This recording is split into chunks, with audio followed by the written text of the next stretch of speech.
बड़ा कट आया आज, एंड ऑफ कोर्स इनके पक्ष में जो ऑर्डर नहीं आया उसका भी इम्पैक्ट है। तो पहले तो बताइए हुआ क्या है जो इतना बड़ा कट दिख रहा है? बहुत बढ़िया। पहली चीज ये कि सुप्रीम कोर्ट में याचिका जो दायर की गई उसका आज एक डिसीजन आ गया। सुप्रीम कोर्ट में एजीआर के जो बकाया हैं टेलीकॉम कंपनियों के, उसकी कैलकुलेशन फिर से की जाए, ये पुनर्विचार याचिका। पहले सुप्रीम कोर्ट का इस पर फैसला आ चुका है, लेकिन टेलीकॉम कंपनियां चाहती थी कि भाई ये जो कैलकुलेशन का तरीका है वो सही नहीं है, सुप्रीम कोर्ट एक बार फिर से कैलकुलेट करे। तो सुप्रीम कोर्ट ने कहा कैलकुलेट करें या नहीं करें ये तो बात की बात है, पहले हम ये सोचेंगे कि हमें कैलकुलेट करना है या नहीं करना है, ठीक है। तो इसके लिए कंपनियां गई सुप्रीम कोर्ट में।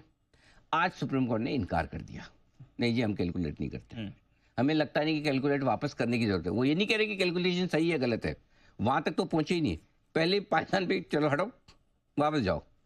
एक तो ये होता ना कि चलो ठीक है भाई तुम बोल रहे हो कैलकुलेशन गलत है, दीप बोल रहे हो सर मेरा टैक्स ज्यादा काट दिया, सैलरी स्लिप में आता ना अब इससे क्या अच्छे से समझ जाएगा इससे भूलेंगे नहीं। हाँ, तो मैं अगर अकाउंट्स हूँ जी, मैं कहता दीप अच्छा ठीक है यार मैं देख लेता हूँ वापस कैलकुलेटर, फिर मैं बोलूँगा यार दीप टैक्स तो बराबर ही काटा तुम्हारा, ठीक है। और दूसरा में नहीं दीप हटाओ तुम्हारा बराबर ही काटा हुआ है टैक्स, क्या मैं मुझे पता है मैंने बराबर ही काटा है ये वाला हुआ है इनके साथ दूसरा वाला हो गया। दूसरा वाला बोले गिनने की जरूरत ही नहीं, जो गिना है बराबर है। तो अब क्या हुआ इससे, रास्ता बंद। अब मतलब एजीआर में जो रिलीफ की उम्मीद थी वो चली गई। तो आज ये हुआ कि सुप्रीम कोर्ट ने फिर से विचार करने से इनकार कर दिया, मना कर दिया साहब, मना कर दिया ना, ये नहीं हुआ। ठीक है, इतनी गिरावट आ गई है सर, अब करें क्या इसमें? क्या करें, बहुत बढ़िया सवाल है और इसका जवाब भी तैयार है जी। 2-3 चीजें दी, क्या करें। वोडाफोन आइडिया को उम्मीद थी 30-40 हजार करोड़ की रिलीफ इससे मिल सकती है वोडाफोन आइडिया को, ठीक है। अगर एजीआर को वापस कैलकुलेट, एजीआर की इनकी लाइबिलिटी है कुल 70-80 हजार करोड़ के आसपास की, जो इन्हें अगले आने वाले कई सालों में धीरे धीरे चुकानी है।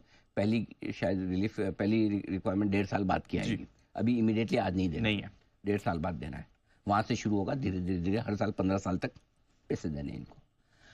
कंपनी उम्मीद करी थी कि कैलकुलेशन प्रॉपर होगी करके, तो और देखो ईमानदारी की बात ये थी, जो ऑफर फॉर सेल इनका आया था इतना बड़ा, हिंदुस्तान के इतिहास का सबसे बड़ा, उसमें ये एक बड़ा सेलिंग पॉइंट था। जिन लोगों ने ऑफर फॉर सेल में खरीदा हो, चाहे वो बड़े इन्वेस्टर हो चाहे छोटे, दिल पे हाथ रख के सब जानते हैं कि सबको उम्मीद थी कि ये 30-40 हजार करोड़ तो नहीं देने पड़ेंगे, कंपनी की रिक्वायरमेंट इतनी बच जाएगी, ठीक है, ये सबको पता था। और इसके चलते 5 से 6 रुपए प्रति शेयर का फायदा हो सकता था, जो खुद सिटी ने बोला है कि मिनिमम 5 से 6 शेयर तो हम 5 से 6 रुपए, और सिटी का टारगेट भी 22 रुपए का था, ठीक है। बाजार इसे ही एडजस्ट कर रहा है 16-17 रुपए के भाव से 10-11 रुपए का भाव, ये कि 5-6 रुपए को एडजस्ट किया बाजार ने, जो एजीआर का बेनिफिट मिल सकता था, ठीक है। अब इंटरेस्टिंग बात क्या है, 30 अगस्त को सुनवाई हुई थी, सुनवाई ओपन नहीं हुई थी, बंद हुई थी। कंपनियां चाहती थी ओपन में सुनवाई हो, सुप्रीम कोर्ट ने मना कर दिया, नहीं ओपन में नहीं, हम बंद में करेंगे सुनवाई, बढ़िया बात है। अब 30 तारीख जिस दिन सुनवाई हुई उस दिन जो स्टॉक ने टॉप बनाया, आज वापस वो आज तक वो भाव नहीं दिखा।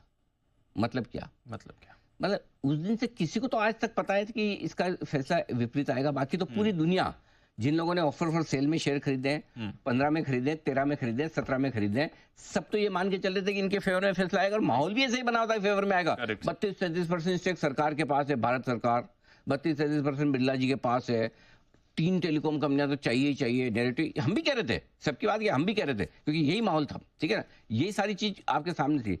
तो किसी को तो पता था तब से लेकर घटते घटते 13-13.5 कैसे आ गया फैसला आने के पहले। ये बात तो सही, कल 13.5 रुपए का भाव था, तब से अब में न कोई भारतीय घटा है, न कोई और टेलीकॉम स्टॉक के लिए नेगेटिव हुआ। इसका मतलब किसी को तो अंदाजा लग गया था कि फैसला फेवर में नहीं आने वाला है। 17-18 रुपए से किसी ने तो 13 रुपए तक, 13.5 तक बिकवाली की है, वो तो निकल गए। अब रह गए हमारी आम जनता, जिनको पता नहीं ऐसा कुछ हो सकता है।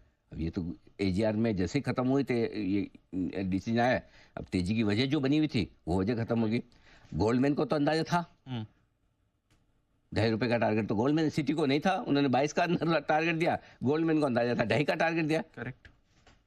और देखो अगर एजीआर का फैसला आया तो गोल्डमैन कितना बुरा पड़ता था, तो इसका मतलब या तो गोल्डमैन को पता था, या गोल्डमैन वालों को किसी को पता था, या फिर जो लोग इन्वॉल्व थे उनको पता होगा।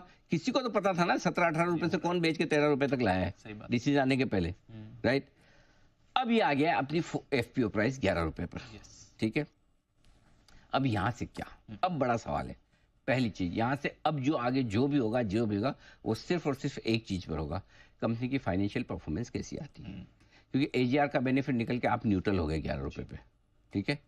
अब जिन्होंने सिर्फ एजीआर के बेनिफिट से लिया वो निराश हैं, लेकिन जिन्होंने कंपनी की परफॉर्मेंस के हिसाब से लिया वो अब कंपनी की परफॉर्मेंस सुधरेगी